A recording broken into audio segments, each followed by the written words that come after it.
funny. I used to dream about getting eaten. Dreams are nothing I'm to... not afraid. It just reminded me of a way I used to feel when I was a child.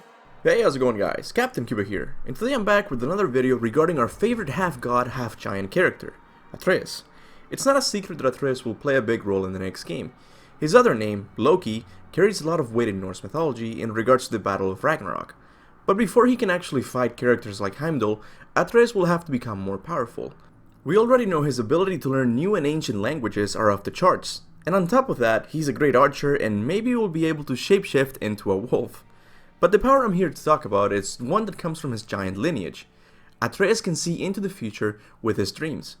Right before entering the belly of Jormungandr, Atreus tells Kratos how he used to dream about being eaten by a giant. Funny enough, this dream came true as he was telling Kratos about it.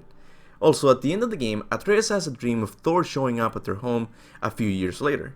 In my opinion, this is a vague image of the start of God of War Ragnarok. I say vague because prophecies usually don't focus too much on details. Now, what many of you might not know is that the latest God of War book, Lore and Legends, expands more on this ability Atreus has. This is what it says. The storms are getting worse. It's getting colder. I'm not sleeping very well. I have weird dreams. Then I wake up with a bunch of questions not even Mimir can answer.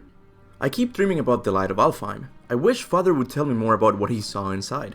He says he only felt moments pass. He also says Mother wasn't in there.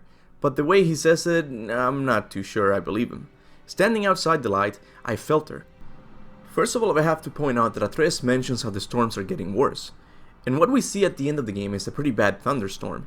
So obviously balance in the realms has shifted towards chaos. But that's not what I'm here to talk about. In this small footnote, Atreus tells the reader how he keeps dreaming about the light of Alfheim, which makes me think it's another one of those prophetic dreams similar to the one he had at the end of the game. But what exactly is going to happen with the light of Alfheim in the next game? Well, a number of things could happen with the light in the next game. The first one is related to a very powerful god. After finishing the story, if you go back to Alfheim, you will be able to pick up a note left by the Light Elves. I'm not gonna read it again, but essentially the Light Elves are looking for their Lord Freyr, who so happens to be Freya's brother, leader of the Vanir gods. Freyr is one of those few gods welcome in Alfheim. Not even the All-Father can set foot in this realm. Now, God of War Lore and Legends also says that Freyr directed the construction of the Ring Temple around the light of Alfheim. Perhaps Freyr is the only one who truly understands the power of the light and how to use it. But will he be a villain or an ally to Kratos and Atreus? That remains to be seen.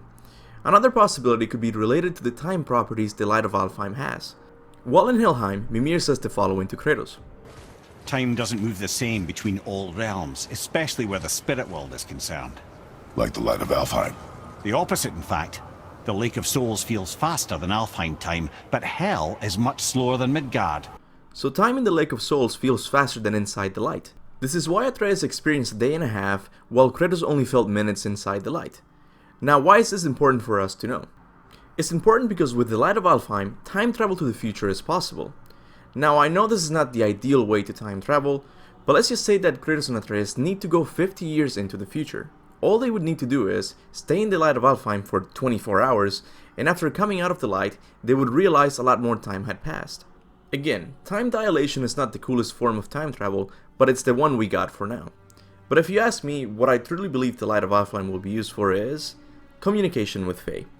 Many fans have asked me if Fae will be a character in the next game, and to that question I always replied with, I don't know. But there is a backdoor way for her to come back as a character. In an interview with IGN, Cory Barlog confirmed that part of Fae's soul was inside the light of Alfheim. He also confirmed that everything Kratos saw inside the light was actually shown to him by Fae. Now, she couldn't show him everything with 100% accuracy because her powers were restrained inside the light, but she was still able to show him important future moments in their journey. So it's possible Kratos and Atreus could seek help from Fae by entering the light of Alfheim. Clearly, Atreus keeps asking Kratos if his mother was in there, but Kratos, being who he is, decided not to tell him the truth. I believe very early in the next game, Kratos will come clean to Atreus about seeing Fae inside the light, and Atreus naturally will want to go inside the light as well to talk to his mother. I hear her! I told you I heard her! Do you think she's in there? But what do you guys think about Atreus' weird light of Alfheim dreams? Will it be related to Freyr, time travel to the future, or meeting Fae herself? Whatever your thoughts are, make sure to leave them in the comment section below. I know this is a shorter video, but I just saw this footnote too interesting to pass up. Also, you should know that I have a playlist dedicated to the realm of Alfheim, So if you want to check topics such as how the Dark Elves use the light, or who the Lindworm is, make sure to click on this link. As always, I would like to thank all of my members for their monthly support of the channel. People like Marvin Thomas, Bruno Svart, and Round Solo, to name a few, really go above and beyond to support my work. I would also like to thank all of my subs for liking and sharing my videos. It might not seem like a big deal, but it truly is appreciated.